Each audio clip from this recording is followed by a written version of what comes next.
Hey, welcome back to my channel, Duct Tape Mechanic.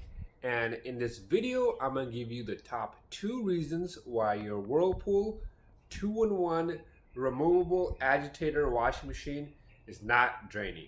So if you find this video to be helpful, make sure you subscribe to my channel for more DIY and tinkering videos. Here is the washing machine in question.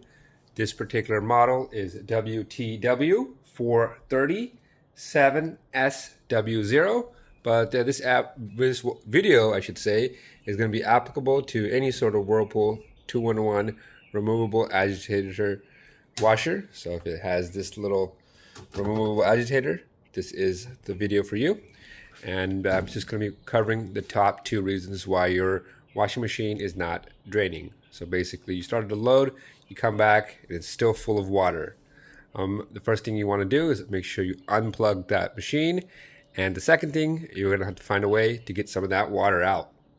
Moving all the water from the tub is going to be a combination of different things. The easiest being, well, the first you should do is go ahead and just get a 5-gallon bucket right here and lower the drain hose into it and just let gravity do some of that work.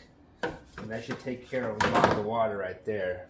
And then the remaining, you may have to shovel some out of the tub with some, plastic cup or something.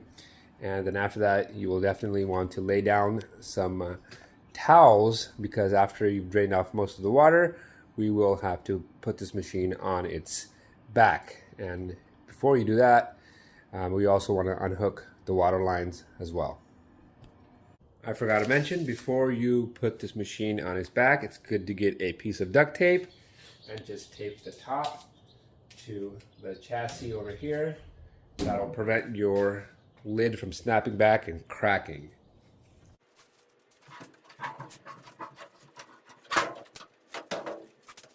Alright, so with the machine on its back, we get better access to the number 1 most common reason why your machine is not draining. That's because there's a clog in the system.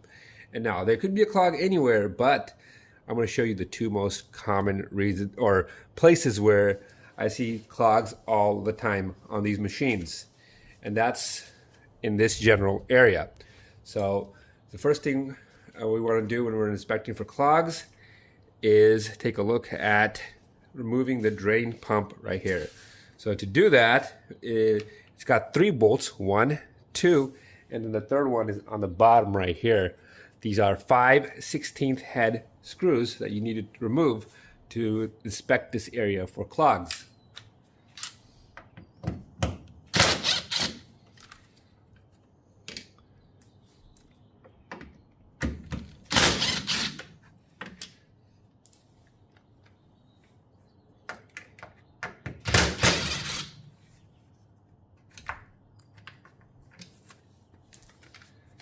After those 3 screws have been removed, you should be able to pull the drain pump right off and flip it right over, and you can take a look to see if the inlet of the drain pump, which is right here, is clogged. This is a common area for any sort of baby soxes or any sort of screws, pennies to get in here and just clog the pump. And so that would be the number 1 area to check right there to see if there's a clog, which is the inlet of the pump. And if you don't find any clogs there, you can also check the outlet of the tub, which I'm going to zoom into right there, and check to see if that's clear of any sort of significant debris that would prevent water from reaching the pump in the first place. And the third place, or third most common place to check for a clog, is actually the outlet of the pump. And in order to check that, you want to just undo this clamp right here and take this hose off.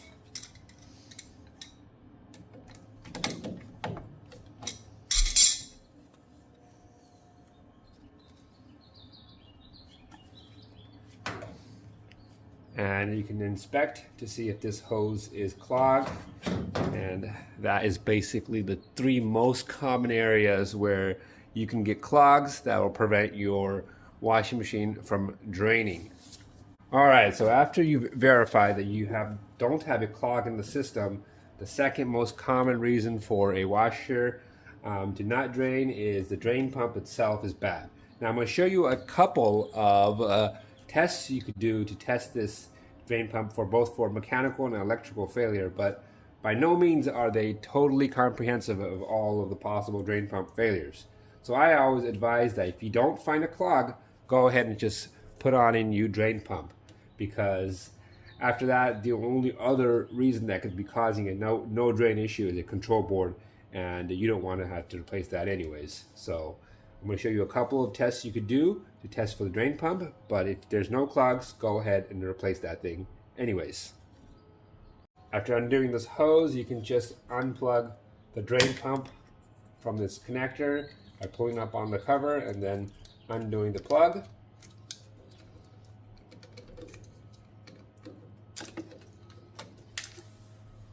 Well, one test you could do for mechanical failure is to check the impeller inside to see if it's actually working.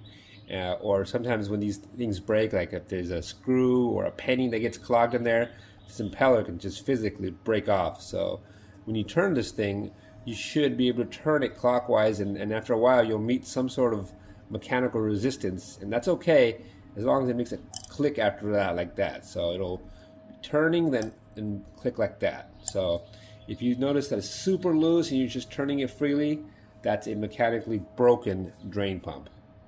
We could also test for electrical failure, or at least one type of electrical failure, by putting a multimeter into resistance mode and just measuring the resistance of the pump windings. So we should be getting a reading of 10 to 30 ohms. Anywhere in that range is good enough to verify that our pump isn't shorted, or the windings haven't burned up or something.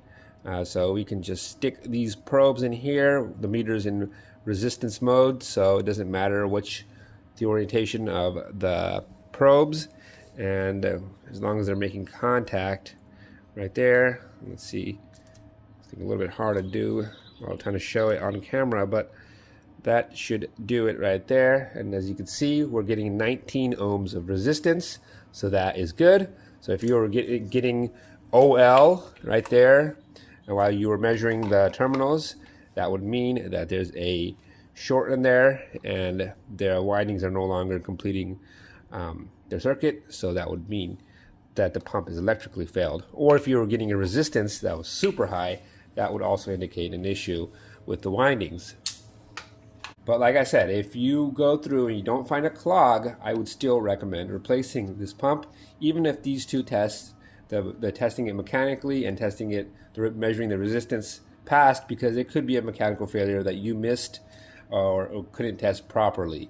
So I will link the exact part of the drain pump to this video, so it just pops up around now in the video, so you can click on that. It should also be present in the description, so you can just purchase that. It's a cheap fix compared to the only other alternate outside of the drain pump and clogs, which you've already eliminated, is the control board. Installing the drain pump is really simple. I just like to bolt it on first, then I like to hook up the water lines and the electrical connector.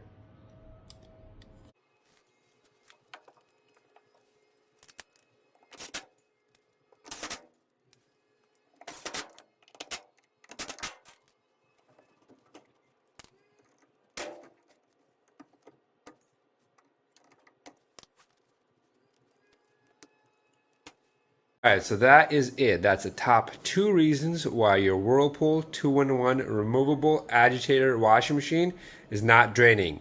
It's a fix you could do yourself for less than $100 of parts. So if you find this video to be helpful, make sure you hit the thumbs up sign.